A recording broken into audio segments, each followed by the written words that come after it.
Hello everyone and welcome to this video. I'm Chris from Runaway Racing and I'm going to take you through the safety briefing for the Dunstable Downs Half Marathon coming up on Sunday. So let's get to it. Not too much to go through. So firstly, all of the general information that you're going to need for the event is all available on dunstabledownshalf.com. If you go to the race information page, you will find a PDF there that has a kind of overview of all the things you need to know, and then you'll also find a route map PDF, and there's also links to the GPS file. So that's your kind of first port of call for anything that you need. Now, getting there on the day, so it's a 10 o'clock race start, and we're going to be registering people from 9 until about 9:50. Bear in mind that the main gates for Dunstable Downs to enter the car park, they will be opening approximately 9 o'clock, certainly no later than that, but I'd recommend arriving anytime between about 9 and half past, and then walk over to the visitor centre, and just in front of the shop, the cafe entrance, is where we'll be doing our registration. Just one thing to say on parking. So the parking, there's loads of it available, all provided by National Trust. National Trust members park for free, but if you are not a member, you will need to pay £3.50 for the day's charge. There's only two ways you can pay. So you can pay with change, and it has to be exact change, they don't give you anything back. I found that out the hard way. Or you can use the pay by phone application. So you can download that and you've got to add your card to it. So it takes a few minutes, but you can pay like that, but you can't pay directly with a card on the machine. So get that sorted before you head to registration. At registration, you'll be picking up a bib that looks like this, and we'll also give you a timing wristband.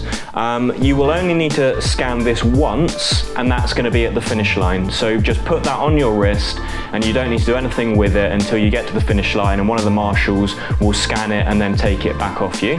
And the number on that will correspond with the number on your bib.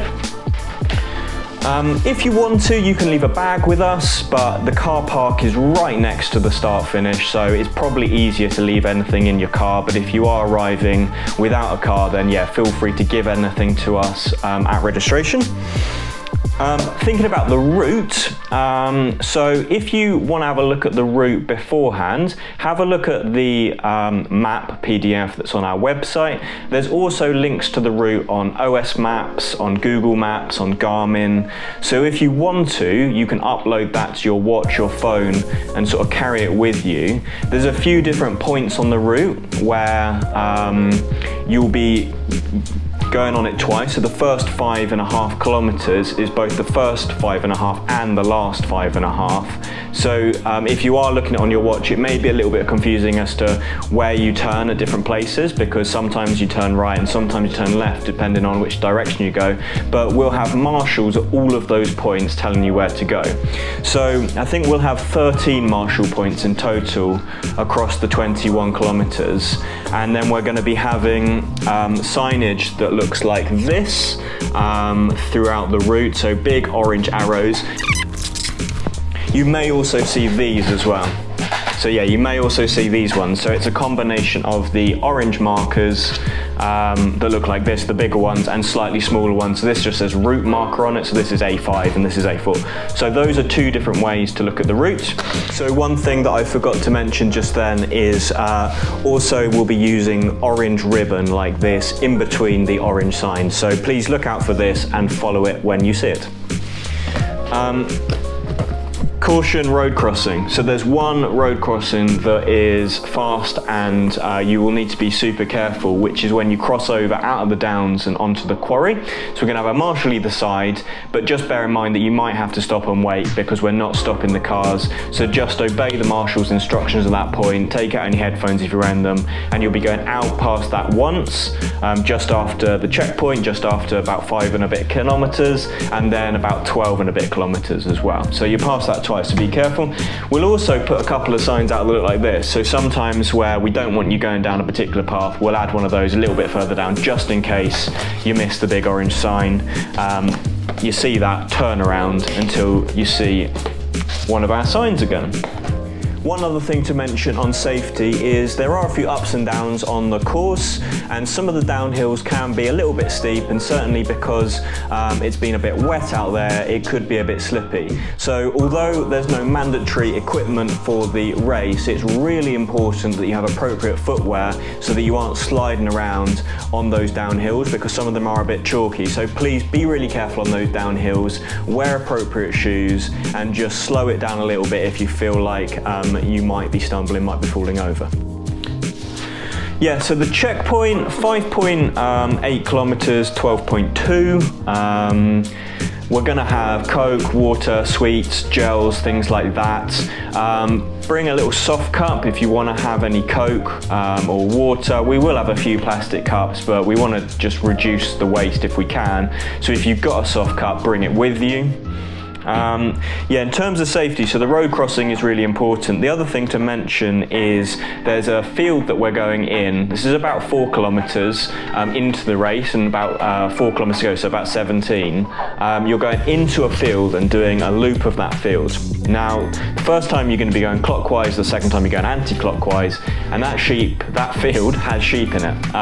So we've got a marshal on the gate to that field who will be letting people in and out, but just be careful that there are sheep in that field, and therefore we're not going to open the gate too wide just in case they feel like they might want to go for a walk on a Sunday morning. Be careful of all the other people, so there's going to be lots of people using the downs during the morning, so just be careful of other people on the paths. And there are a few gates as well, so any gates that you pass, please make sure that you close the gate, or if there's someone directly behind you, you can obviously leave the gate open for them, but that person must shut it. So do check behind you, and if there's no one for a few meters, then make sure that's shut. It's not rude to do it. If there's a runner 50 meters behind you, please still shut it, because the livestock is more important than your race times. We don't want them escaping. We'll have to chase them back in. So yeah, gates need to be closed.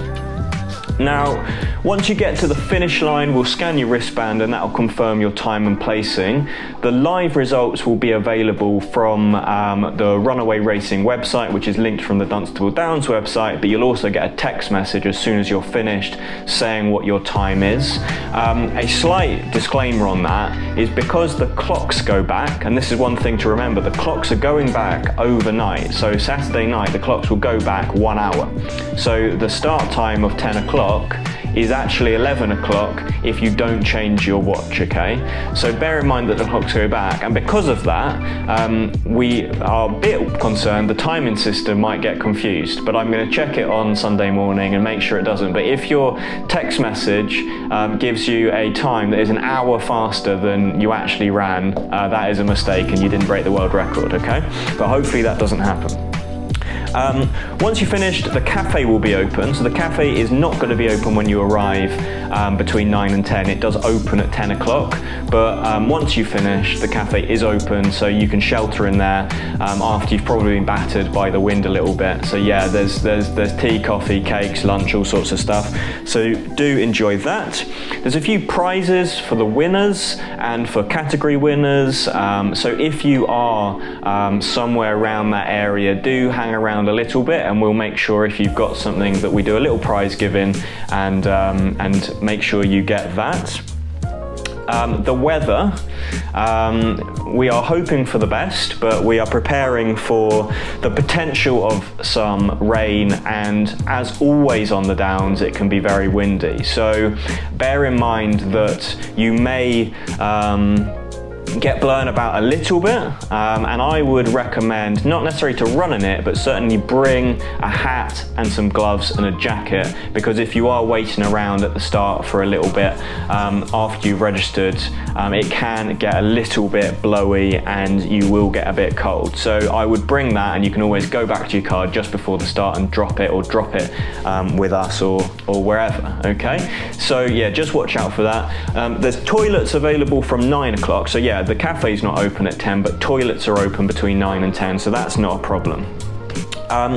If you're running the route and you want to withdraw, please try and do this by going to one of the marshals and just letting the marshal know that you don't want to continue. Give them your wristband back so we know what number you are, and then we'll call that in and we won't be searching for you. The marshals are going to be wearing high vises with Runaway Racing on them, so just go over to them and say hello and they will sort you out.